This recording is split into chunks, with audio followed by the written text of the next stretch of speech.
So straight off of the bat, I'm gonna go with the fact that the FNAF movie, and by extension Freddy in Space 3, are not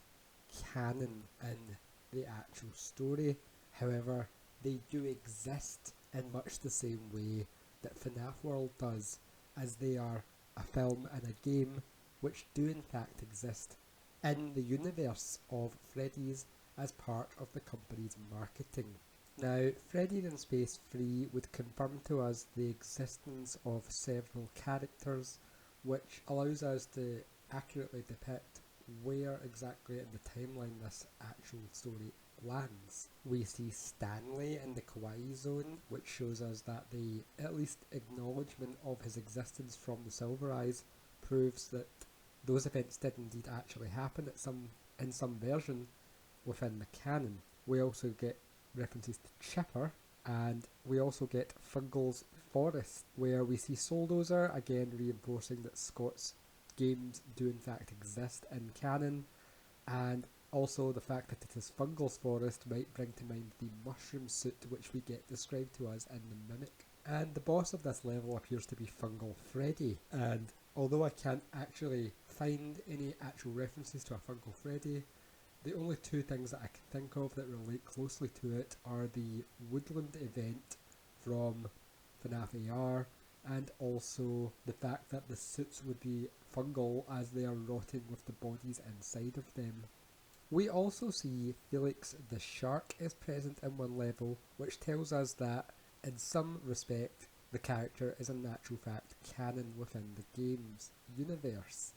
And as he originated in a deleted story from the book series Fazbear Frights, we can infer then that either the Felix animatronics backstory from that story is in fact canon, or that the book itself was rejected because it was not canon, and so this would imply that the Fazbear Frights books actually exist in canon. Someone in the company made these events into stories to downplay them.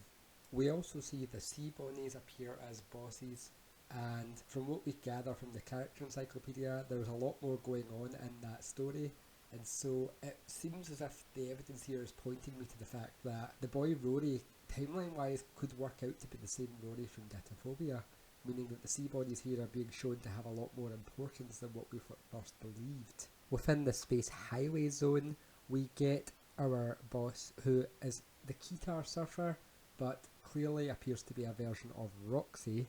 and upon defeating her we fall down to discover that below her is in actual fact Glamrock Bonnie and the Bonettes. Now this may imply that this was an actual stage show that either existed or was planned for the Pizzaplex, and the correlation here between Roxy and Glamrock Bonnie is interesting, as I do believe that there is strong evidence to support the fact that she may have in actual fact been the one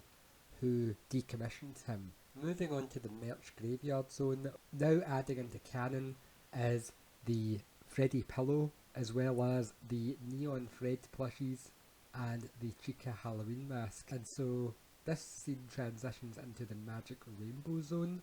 where we also see references to Foxy Fighter and the fact that it is a rage game, which again further supports that FNAF World does in actual fact exist within the canon. Moving on to the meme cave, we find that Buff Helpy apparently now does actually exist within the canon of Freddy's. Somewhere within the actual universe of Freddy's, Buff Helpy became an actual meme. And we also see that German Funtime Freddy exists in some capacity here, which is interesting, as we do know that it is an out-of-universe interview which revealed that Kellengoff was actually going to do a German accent for Freddy.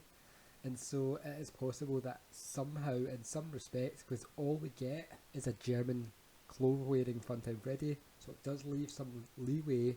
as to what exactly the origin within the canon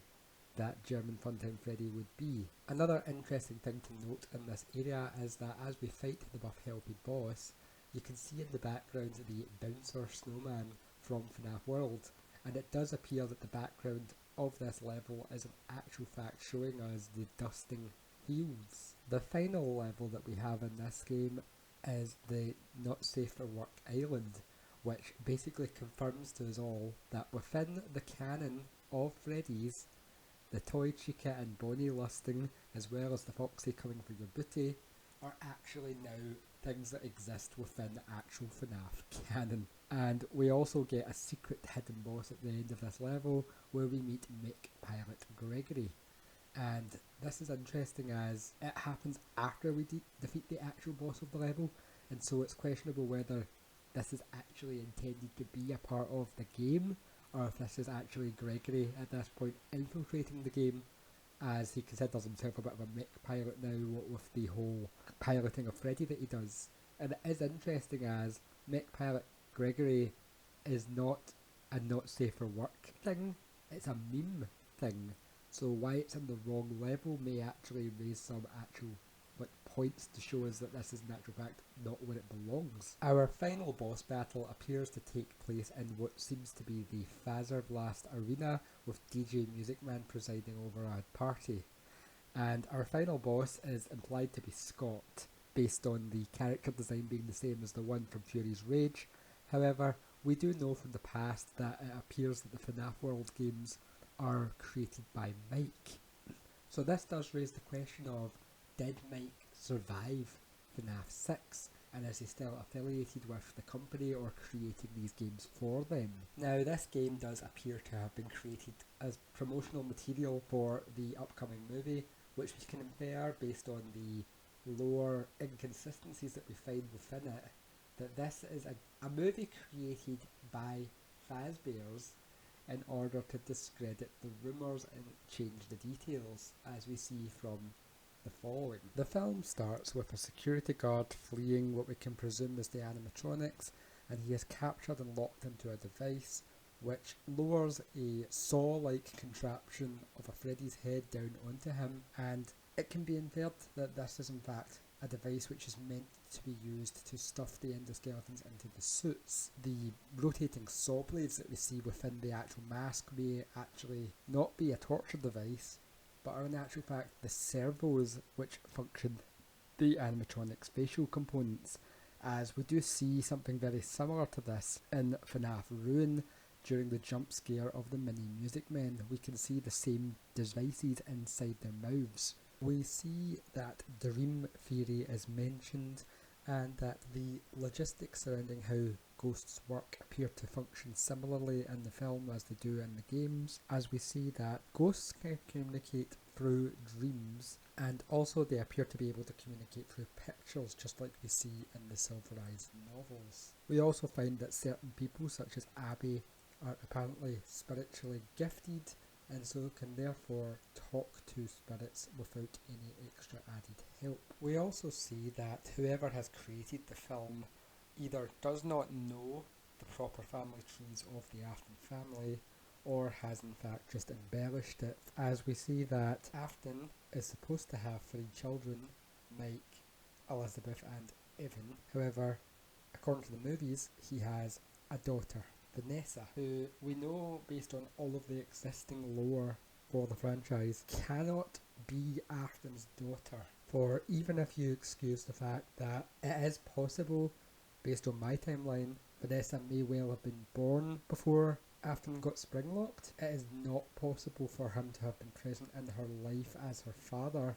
as we see in the CDs, as by that point Afton would have been sealed up within the wall of FNAF 1. And so it appears that what has happened in the movie is they have switched around the families. Mike's family now has himself a younger brother and a younger daughter named Abby, which is an anagram of Baby, the animatronic that Elizabeth ended up in. And Mike is clearly not an Afton in this story, so it's clear that this is some sort of embellishment by the creators.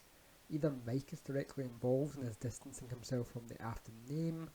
or there's something else at play going on here. Again, similarly to the events in the Silver Eyes, Afton has a secret identity that he uses to disguise his activities, which, as we saw in the books, was Dave Miller, and here it is Steve Raglan. And again, this may again point to the fact that someone is using known information and twisting it slightly to create this movie. Even the taking of Mike's brother seems to parallel another instance that we see in the actual timeline, the taking of Charlie or Sammy, who are children of Henry, and so as we see, Mike's family line has been switched onto Henry's. And I'm starting to believe, based on all of the inconspicuous little hints that we have on this story and the references to it in existing media, it's possible that the creator of the film in-universe is actually Carlton from the Silver Eyes. We also find that certain figures such as MatPat or other prominent figures within the FNAF community, such as those who appear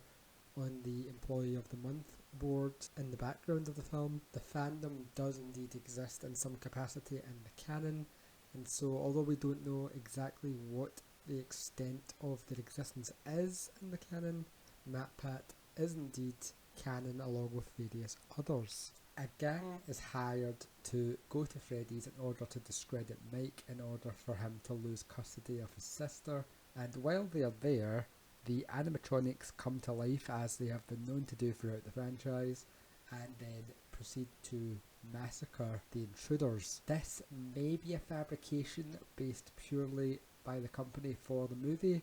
or there may have actually been an instance at one point where a gang of people tried to vandalise a Freddy's facility and ended up suffering this fate. And we do see all of these people later piled up within a back room in order to be stuffed into suits, and during this scene we do get multiple Easter eggs which confirm to us that a lot of the Easter eggs and memes that exist for Five Nights at Freddy's now technically exist in the canon of the games. People would call the cupcake Carl, and the man who it kills is named Carl, and also we get a reference to the infamous bites that are debated in the community when we see that Freddy bites Max in half. We would also at this point be introduced to Golden Freddy, who appears to be the leader of the animatronics, and also it is shown that the animatronics can be disabled by controlled shocks. Again, is something the company would have known about based on previous experiences running such facilities as Sister Location. And we also find that when the suits attempt to convert Abby to be one of them, they attempt to put her into a animatronic which strongly resembles Ella. As we know, Ella is a form of baby, and Abby is an anagram of baby, so clearly there is a lot of the actual lore being convoluted here in order to make these characters appear the way they are in the movie. William Afton would appear shortly towards the end of the film with the yellow Bonnie suit, and we see that just like in both the games and the books, Afton ends up getting spring-locked by the suit that he is wearing, and then the suits drag him off very much as they do in the Silver Eyes. His use of the phrase "I always come back" really does not make sense in the context of the movie, given that he has had barely any screen time and has only appeared so far as the actual counsellor, so the phrase has no meaning behind it